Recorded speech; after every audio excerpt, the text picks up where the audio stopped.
औज़ुबिल्लाहिमिनश्शैतानिर्रजीम बिस्मिल्लाहिर्रहमानिर्रहीम। आज का हमारा टॉपिक है यूरिन परमेशन। हम इसको कहते हैं वर्किंग ऑफ नेफ्रॉन भी आप इसे कह सकते हैं। आज का टॉपिक बहुत ज़्यादा इंटरेस्टिंग है और आज का टॉपिक में आपके लिए बहुत सारी एमसीक्यूज़ लेकर आया हूँ, स्पेशली वो स्टूडेंट्स जो कि NMD-CAT के लिए तैयारी कर रहे हैं, तो वो ज़्यादा कंसंट्रेट कीजिए। यूरिन फॉर्मेशन या नेफ्रॉन कैसी वर्किंग करती है? हम इसको कहते हैं working of nephron.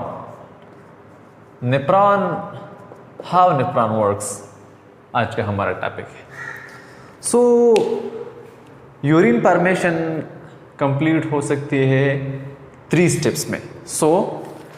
Process of urine formation आप हेडिंग दीजिए, प्रोसेस ऑफ यूरिन फॉर्मेशन।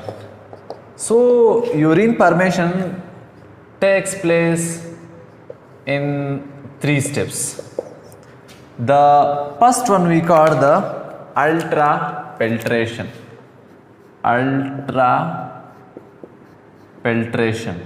और प्रेशर फिल्ट्रेशन भी हम इसे कह सकते हैं, प्रेशर फिल्ट्रेशन।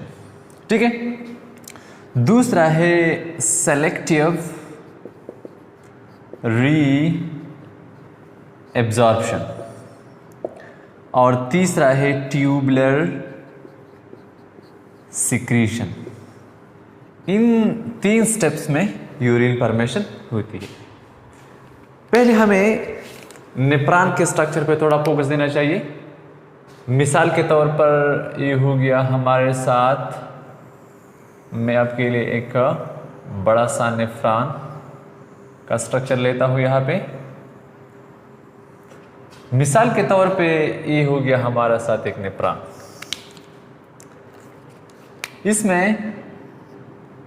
इस नेफ्रॉन में ब्लड एंटर्स थ्रू एपेरेंट आर्टरियोल। ये हो गया हमारे साथ एपेरेंट आर्टरियोल।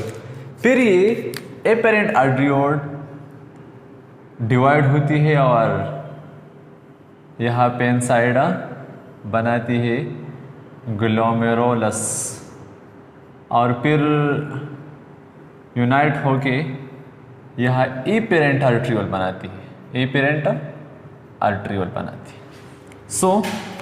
पहली बात यह है कि ये एपेरेंट आर्टरियोल है, ये ब्लड ले जाती है नेफ्रॉन को, ग्लोमेरुलस को।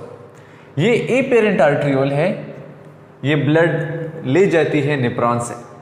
It carry blood away from the nephron.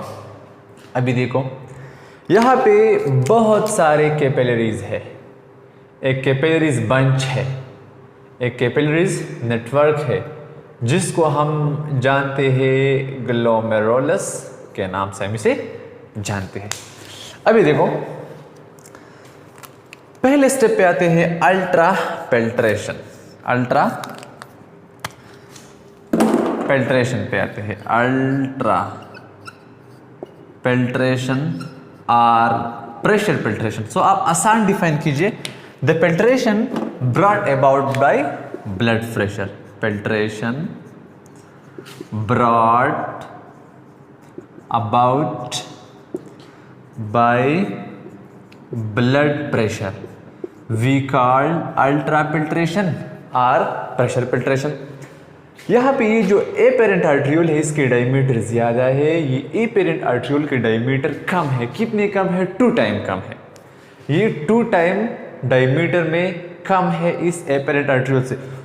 यहाँ पे ज़्यादा ब्लड जाती है, यहाँ से कम ब्लड निकल जाती है, तो यहाँ पे प्रेशर होगा और इस प्रेशर की वजह से यहाँ से मॉलिक्यूल फिल्टर होगा। इसको हम कहते हैं प्रेशर फिल्ट्रेशन। अभी देखो यहाँ जब ब्लड आती है तो यहाँ पे ब्लड का कोई प्रेशर होगा, इसको हम कहते हैं ब्लड हाइड्रोस्टैटिक प्रेशर, ब्लड हाइड्रोस आपने याद रखना है। यहाँ पे इस ग्लोमेरुलस में ब्लड आती है, तो इस ब्लड का कोई प्रेशर तो होगा ना, इस वॉल्स पे, इस कैपिलरीज के वॉल पे प्रेशर होगा, इसको हम ब्लड प्रेशर कहते हैं। ये वाटर की वजह से है, तो ब्लड हाइड्रोस्टैटिक प्रेशर है यहाँ पे। और blood hydrostatic pressure is equal to 60 mmHg। आपने MCQs याद रखनी है यहाँ पे कि ब्लड हाइड्रोस्टैटिक प्रेशर नेप्रान में है 60 mmHg और बॉडी की अदर कैपिलरीज में है 10 से लेकर 15 mmHg तक, मिलीमीटर ऑफ मर्करी। इसलिए यहाँ पे प्रेशर ज्यादा है कि ब्लड आती ज्यादा है यहाँ पे और बाहर कम निकलती है, तो यहाँ पे ब्लड हाइड्रोस्टैटिक प्रेशर ज्यादा है। एक तो ये बात हो गई। दूसरी बात, ये जो ग्लोमेरुलस है इसके सराउंड मेम्ब्रेन है और इसको हम कहते हैं बेसमेंट मेम्ब्रेन। यहाँ पे मेम्ब्रेन है, ठीक है, इस ग्लोमेरुलस से बाहर, और इसको हम कहते हैं बेसमेंट मेम्ब्रेन। ये मैंने आपको समझाया है स्ट्रक्चर अपने प्राण में, आप वहां पे उसका लेक्चर देख सकते हैं, ठीक है। इससे सराउंड्स सेल होते हैं, यहां पे सराउंडिंग सेल्स होते हैं, जिसको हमने पोडोसाइट का नाम दिया था, पोडोसाइट का नाम। और बाहर पेराइटल लेयर है, बाहर है पेराइटल लेयर, बाहर है। सो इस पेराइटल लेयर और पोडोसाइट के बीच जो स्पेस हमें दिखाई देता है, इसको हम कहते हैं कैप्सूलर स्पेस। कैप्सूलर स्पेस हम कहते हैं। जब ब्लड हाइड्रोस्टैटिक प्रेशर की वजह से ये मॉलिक्यूल आ जाए यहाँ कैप्सूलर स्पेस में, यहाँ कैप्सूलर स्पेस में आ जाए, तो ये कैप्सूलर स्पेस वाली जो मॉलिक्यूल है इनवर्ड प्रेशर एक्सर्ट करती है, इनवर्ड प्रेशर एक्सर्ट कर सकती है। कहाँ पे? इनवर्ड। इसको हम कहते हैं capsular hydrostatic pressure, capsular hydrostatic pressure के नाम से हम इसको जानते हैं, ठीक है। अभी देखो कि कौन कौन सी मॉलिक्यूल की फिल्ट्रेशन होगी यहाँ पे। सो फिल्ट्रेशन होगी ब्लड सेल्स के अलावा, ब्लड सेल्स जो कि लार्ज है साइज में, जैसा कि RBC है, WBC है, प्लेटलेट्स है, और कुछ प्लाज्मा प्रोटीन है जो कि साइज में बड़े हैं। इसका फिल्ट्रेशन नहीं होगा, नो फिल्ट्रेशन, इसका फिल्ट्रेशन नहीं होगा। क्यों? Large molecule and blood cells do not filter from glomeruli because इसका साइज ज़्यादा है, इसका साइज बड़ा है। ये सेमी परमिएबल मेम्ब्रेन है, इससे छोटे मॉलिक्यूल पास हो सकते हैं, बड़े मॉलिक्यूल इससे पास नहीं हो सकते। सो कैप्सूलर हाइड्रोस्टैटिक प्रेशर यहाँ पे क्रिएट होगी और हमारे साथ है कैप्सूलर हाइड्रोस्टैटिक प्रेशर 18 mmHg है, 18 mmHg है। ये है कैप्सूलर हाइड्रोस्टैटिक प्रेशर जो कि 18 mmHg है। ये capsular hydrostatic pressure inward pressure है जो कि यहाँ पे ग्लोमेरुलस पे अप्लाई हो सकती है। इसके अलावा यहाँ ये ब्लड है, इस ब्लड में प्रोटीन होगी अल्बुमिन, ठीक है। इस ब्लड में प्रोटीन है, इसको हम अल्बुमिन के नाम से जानते हैं। ये अल्बुमिन अंदर ऑस्मोटिक प्रेशर इंक्रीज करता है। यहाँ पे ऑस्मोलरिटी ज्यादा है, वाटर मॉलिक्यूल की कमी है, तो यहाँ से वाटर मॉलिक्यूल इनवर्ड मूवमेंट करेगी और ये inward movement is due to albumin. So एक और प्रेशर इनवर्ड एक्सर्ट हो गया जिसको हम कहते हैं oncotic pressure. Oncotic pressure, oncotic pressure कौन सा प्रेशर है? It is the inward pressure applied due to a protein called albumin. इसको हम कहते हैं अनकार्टिक हाइड्रोस्टैटिक प्रेशर। और ये अनकार्टिक हाइड्रोस्टैटिक प्रेशर है हमारे साथ 32 mmHg, ठीक है। सो पहला प्रेशर ब्लड हाइड्रोस्टैटिक प्रेशर था जो कि आउटसाइड अप्लाई हो सकती है, बाहर की तरफ, ठीक है। इसका वैल्यू क्या है? 60 mmHg है। दूसरा ये कैप्सूलर स्पेस है। कैप्सूलर स्पेस में प्रेजेंट है, कुछ फ्लूइड्स प्रेजेंट होते हैं, ये इनवर्ड प्रेशर एक्सर्ट करती है ग्लोमेरुलस पे, जिसको हम कहते हैं कैप्सुलर हाइड्रोस्टैटिक प्रेशर। और अनकार्टिक प्रेशर वो प्रेशर है, यहाँ इस ब्लड कैपिलरीज में प्रोटीन है जिसको हम एल्बुमिन के नाम से जानते हैं, उनकी वजह से वाटर मॉलिक्यूल की इनवर्ड अट्रैक्शन होती है, तो प्रेशर अप्लाई हो सकती है इनवर्ड, जिसको हम कहते हैं अनकार्टिक प्रेशर के नाम से हम इसको जानते हैं। सो आउटवर्ड एक प्रेशर एक्सर्ट होता है, आउटवर्ड प्रेशर है 60 mm ऑफ Hg जो कि ब्लड हाइड्रोस्टैटिक प्रेशर है। इनवर्ड 2 प्रेशर एक्सर्ट होते हैं, एक है अनकार्टिक प्रेशर जो कि 32 mm Hg है, प्लस दूसरा है कैप्सुलर हाइड्रोस्टैटिक प्रेशर जो कि 18 mm Hg है। सो ये टोटल बनता है 50 mm Hg। सो 60 बाहर की तरफ है, 50 इनवर्ड की तरफ है, तो बाहर वाला 6 - 50 is equal to 10 mm of Hg।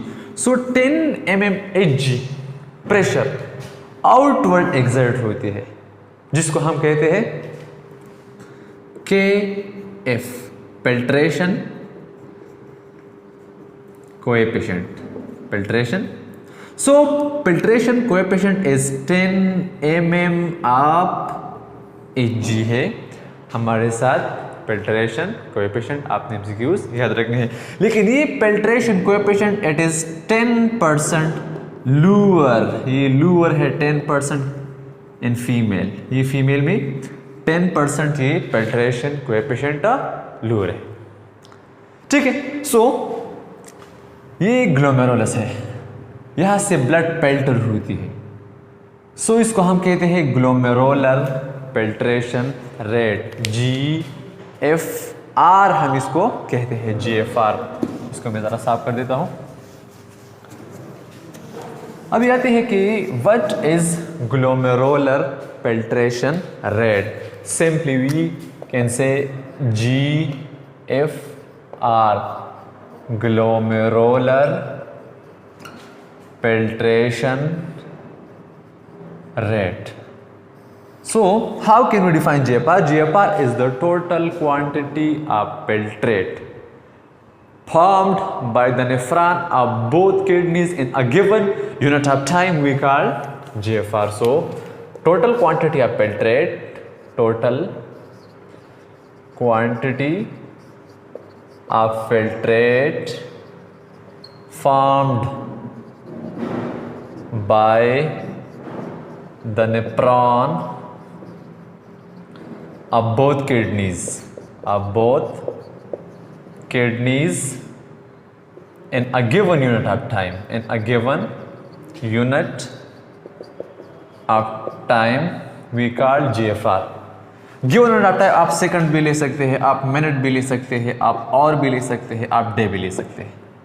Given unit of time में यहाँ ग्लोमेरुलस से कितनी अमाउंट में फिल्ट्रेट बाहर जा सकती है, इसको हम कहते हैं GFR, ठीक है।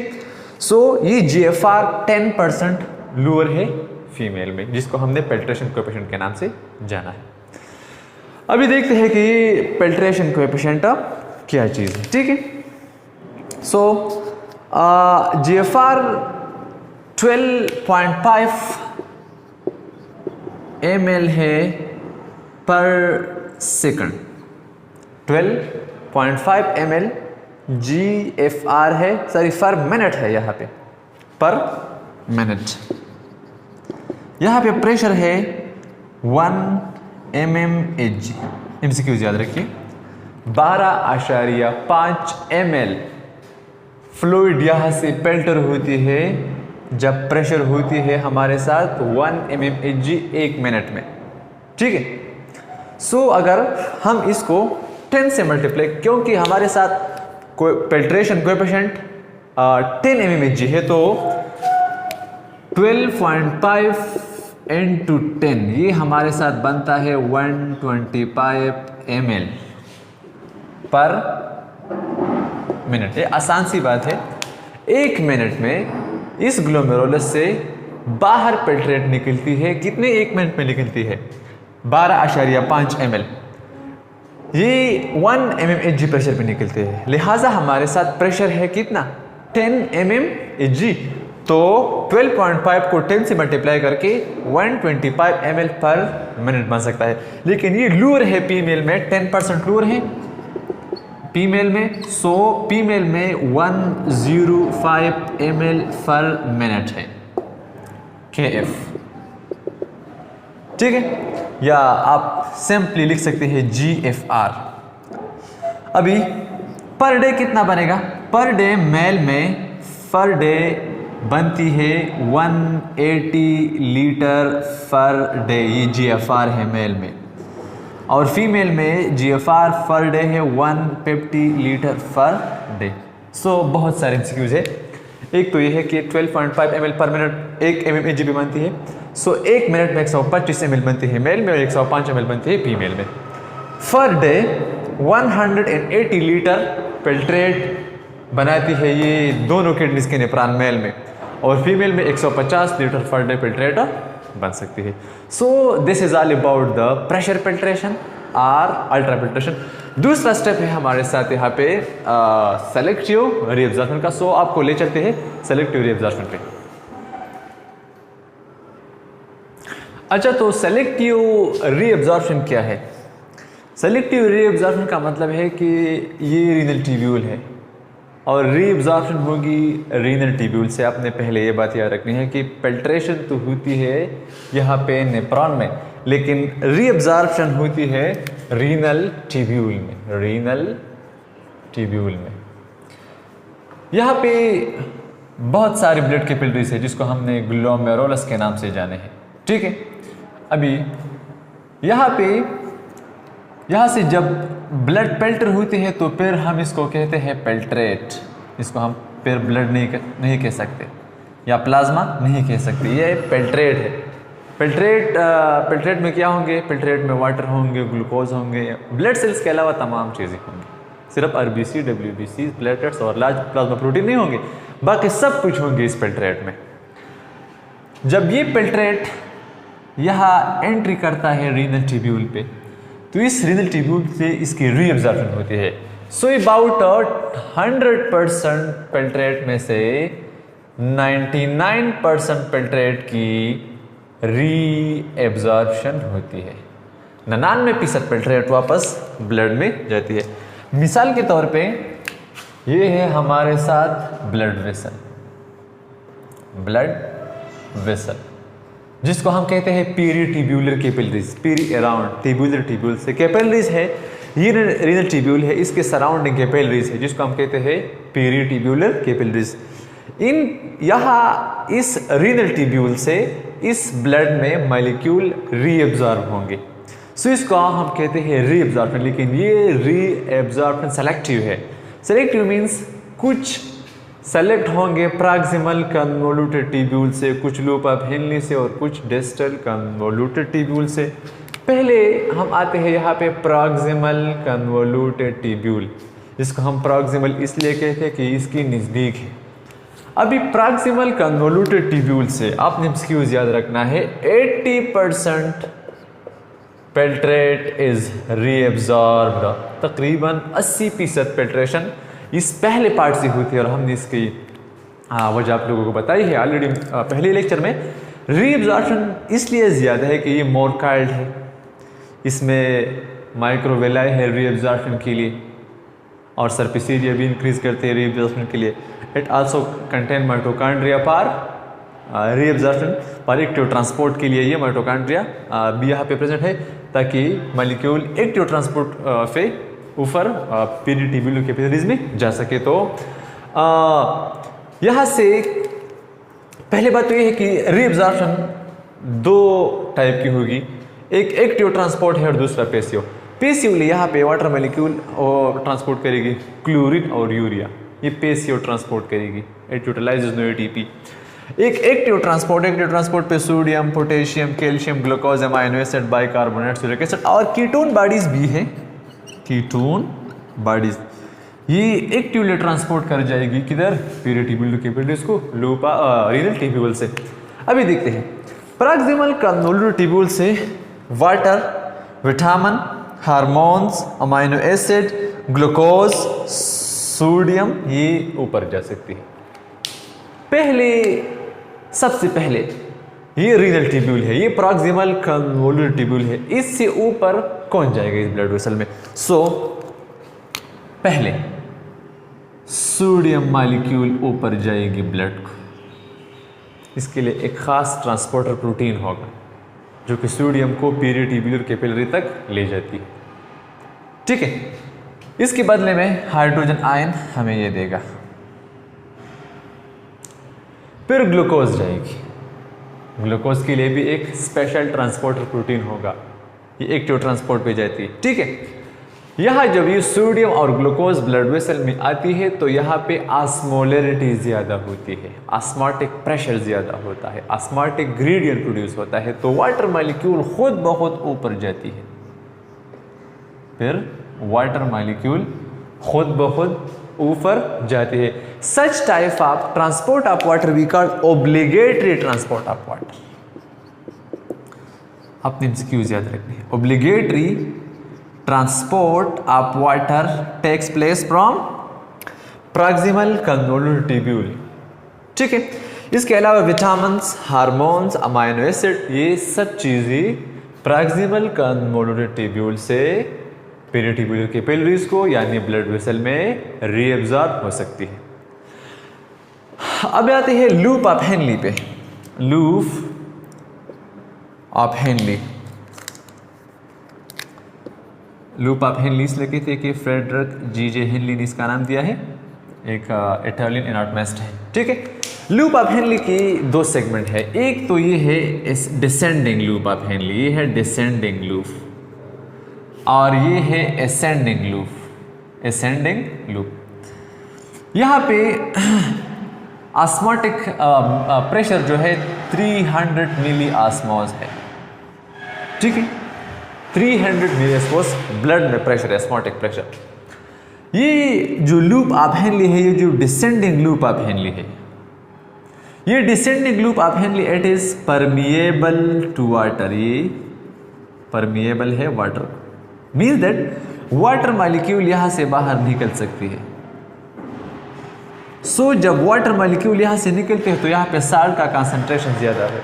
जितने भी हम नीचे आते हैं इस लूप ऑफ हेनली में तो वाटर मॉलिक्यूल निकलेगा। जब वाटर मॉलिक्यूल निकलेगा तो यहाँ पे ऑस्मोटिक प्रेशर ज्यादा होगा, तो 300 से 400 मिली ऑस्मोस हो जाएगा, फिर 600 हो जाएगा, फिर 800 हो जाएगा, फिर 1000 हो जाएगा, फिर 1200 मिली ऑस्मोस तक आ सकती है। लेकिन ये जो असेंडिंग लूप ऑफ हेनली है ये वाटर के लिए है इम्परमिएबल, इम्परमिएबल है। ठीक है, सो यहां से वाटर एग्जिट नहीं कर सकती, लेकिन it is permeable to salts.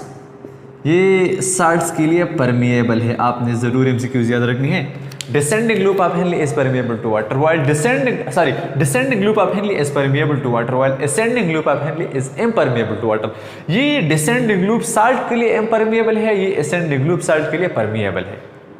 सो यहाँ से जब साल्ट निकलते हैं तो वाटर ज़्यादा हो जाती है, तो यहाँ पे वापस वाटर की कंसंट्रेशन बढ़ जाती है, तो ऑस्मोटिक प्रेशर कम हो जाती है। यहाँ 1200 से वापस 1000 पे जाती है, फिर 800 पे, एट लास्ट 300 मिली ऑस्मोस तक जा सकती है।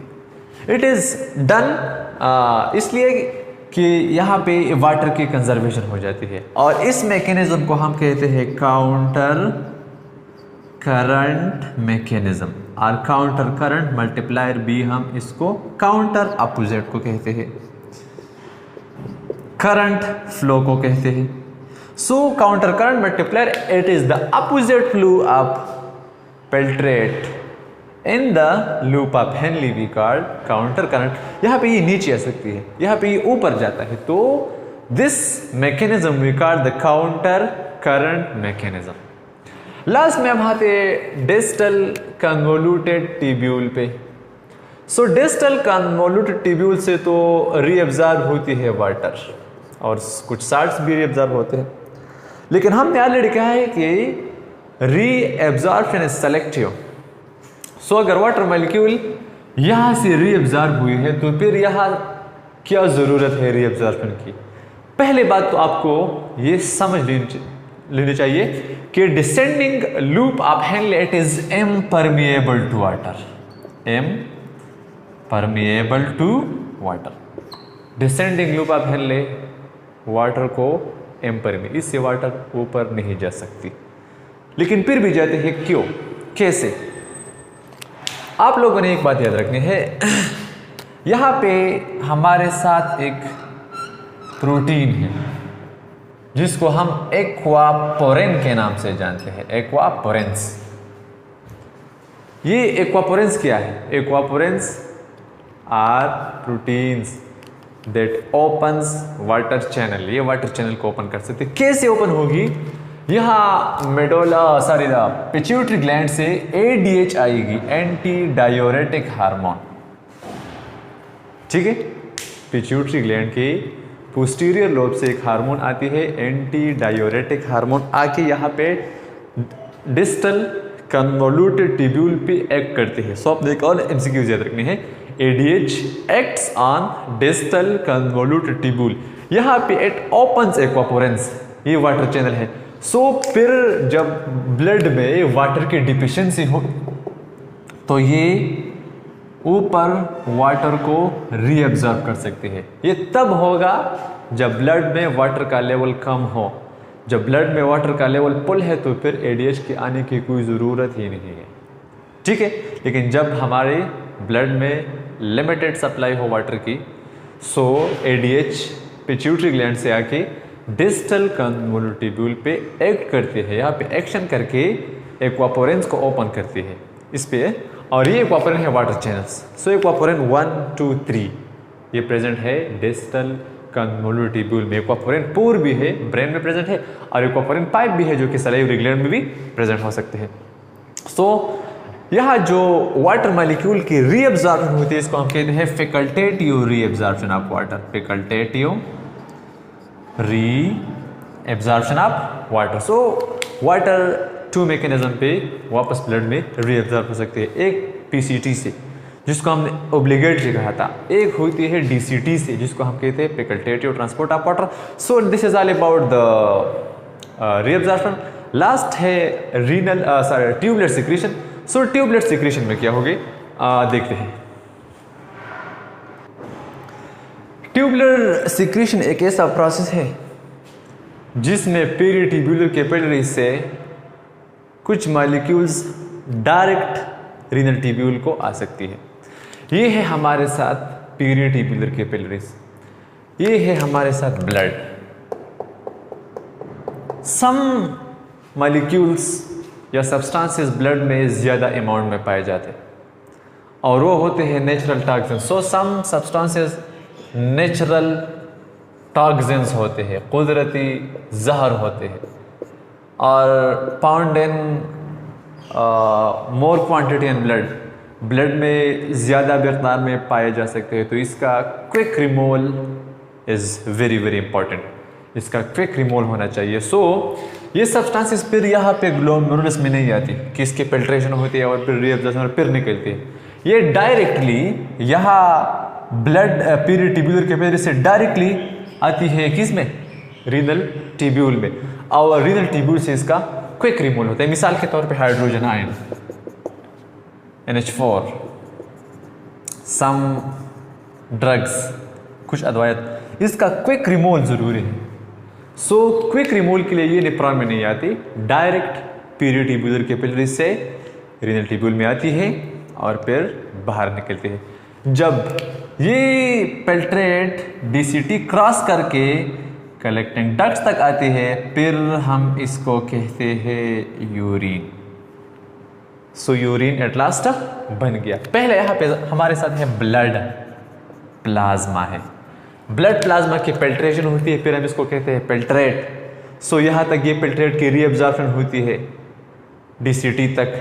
जब DCT से रीअब्जॉर्प्शन का काम खत्म हो जाता है और बाकी कुछ बचता है, हम इसको कहते हैं यूरिन। सो यूरिन फॉर्मेशन की 3 स्टेप्स थे, तीनों कंप्लीट हो गए। लेक्चर थोड़ा ज़्यादा हो गया, लेकिन फुल डेप्थ में हमने पढ़ाया आपको। हमें अपने दुआ में याद रखिए। अल्लाह हाफिज़।